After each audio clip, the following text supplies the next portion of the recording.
Here's Brody Brazil. Here's the question. Are professional athletes actually obligated to do regular interviews for the sake of media, the public, fans, and the sport that they play for? Now, to be very clear, Naomi Osaka is the centerpiece of this conversation right now, but I actually think it's completely unfair if I make this about her. I don't know her personally or professionally. I watch a little bit of tennis, but I definitely don't cover it. I don't watch enough of it. I don't know all the details surrounding her to really understand this other than what she shared with us and other than how she has kind of restarted this conversation, one that I think is very important and one that I've got a little bit of background and experience with. So again, the question being, are athletes actually obligated to these media interactions? But let me begin with her statement. I think this was from back on May 26th. Since then, there have been several other statements. There's been some twists and turns, and she's actually withdrawn from the French Open just because of the fact that she does not want to do media interviews. Let me go back to this statement here first. Hey everyone, hope you're doing well. I'm writing this to say I'm not going to do any press during Roland Garros. I've often felt that people have no regard for athletes' mental health, and this rings very true whenever I see a press conference or partake in one. We're often sat there and ask questions that we've been asked multiple times before, or ask questions that bring doubt into our minds, and I'm just not going to subject myself to people that doubt me. I've watched many clips of athletes breaking down after a loss in the press room, and I know you have as well. I believe that whole situation is kicking a person while they're down, and I don't understand the reasoning behind it. Me not doing press is nothing personal to the tournament and a couple journalists who have interviewed me since I was young, so I have a friendly relationship with most of them. However, if the organizations think that they can just keep saying, do press or you're going to be fined, and continue to ignore the mental health of the athletes that are the centerpiece of their cooperation, then I just got to laugh. Anyways, I hope the considerable amount that I get fined for this will go towards a mental health charity. All right, there's your reasoning. There's her situation. I mean, do you really need to ask more than that to her? And so I'm going to leave that alone. Like, that's pretty clear to me. I'm going to step back from her and I'm going to look at the bigger picture situation here. Athletes being obligated to be put in these situations. Post-game, they just lost. Mentally, they are as frustrated or as heated as anybody gets. Like, that's what sports does to us. It puts you in a moment. And then all of a sudden, microphone in your face in that moment. And I understand that's been going on for ages, and I understand a lot of people handle it really well. And some handle it just okay, and that's part of this. But some people, it really gets to them, and it really causes deeper issues in their life. So let me begin with a couple different points here. The overwhelming and overarching theme of this for me is that if you want to talk to somebody, and it's very clear they don't want to talk about something specific, what do you think you're going to get out of that situation? What valuable insight or quote or comment or sentiment do you think is going to come from that if you are forcing the issue out of them? You ever try and squeeze an orange and there's just no more juice left? Like, what are you trying to get out of that orange? It's kind of this same situation. And sometimes after a loss, again, in that moment, and the questions keep coming and coming. Now, granted, somebody loses, somebody also wins, and they want to talk about the situation, and they want to be there to share and document in that moment. But I'm not sure that forcing the issue, forcing somebody to talk, if they just say now is not the right time, that is good for anybody if you're ultimately going to force them up there. And I would also say this too, maybe in the end of this video, I'll address it. Maybe it's time to rethink the interaction, and not to say that it needs to go away. Sports media is what I do. I want to hear from the players. I want to hear in good and bad or indifferent. I want to hear what happened. I think the athletes owe it to themselves sometimes to get things on the record and share with their fans and the public right afterwards. But again, on a case-to-case basis, if now is not the right time for me, I think occasionally, at least, you have to respect that. All right, point number 2 here. Professional sports are weirdly public, and they always have been. I mean, it's not just that fans see your performance and see your work on television or see it in person, but how many other jobs require you at the end of your workday to publicly comment on it? I mean, let's say you're an accountant and I show up to your office at 5:02 p.m. and I say, hey, Joe, how was your day? Hey, you know when that spreadsheet wouldn't open at 3:47?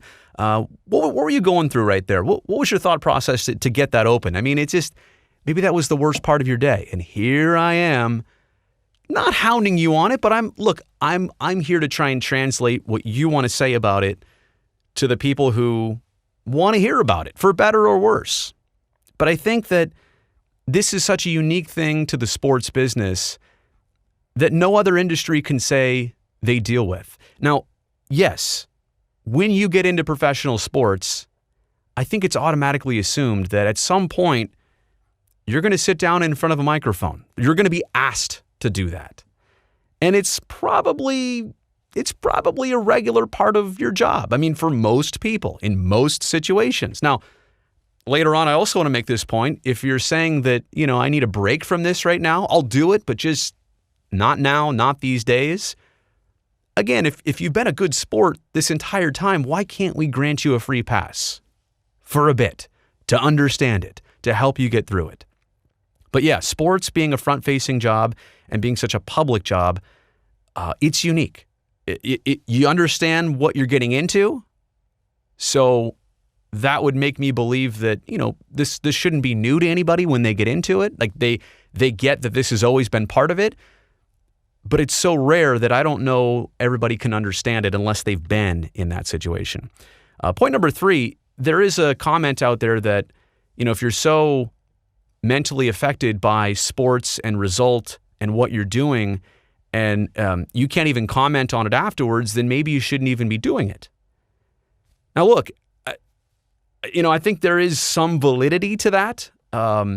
I'm not saying, well, if you can't talk about it, you can't do it. That's ridiculous. But I do think there are some connections with, hey, if this is really getting to you, maybe we should take you out of this situation.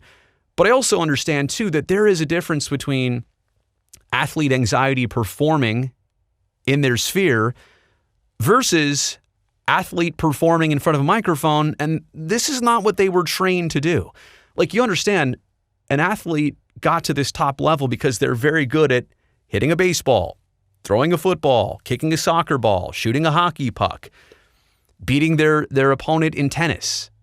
They didn't get to where they're at because they're really good in front of a microphone. These two things, performance and media anxiety, they are kind of related, but I'm hoping there that I just spelled out they're entirely different when it comes to what these people are usually, trained and brought up to do, and that is perform as an athlete and not necessarily perform as a personality. So on that note, the next thing I want to bring up here is that usually appearing actually helps your image, it helps your brand. I know I'm saying that as a media guy, but generally speaking, well, literally, generally speaking, when somebody makes themselves available and they show their human side, even I'm talking win or lose, sometimes there is a lot to be gained by seeing a player. She said she didn't want to break down because it reveals maybe some of her struggles in the past couple years. And that's her, feeling on it. That's her take. She knows her situation best.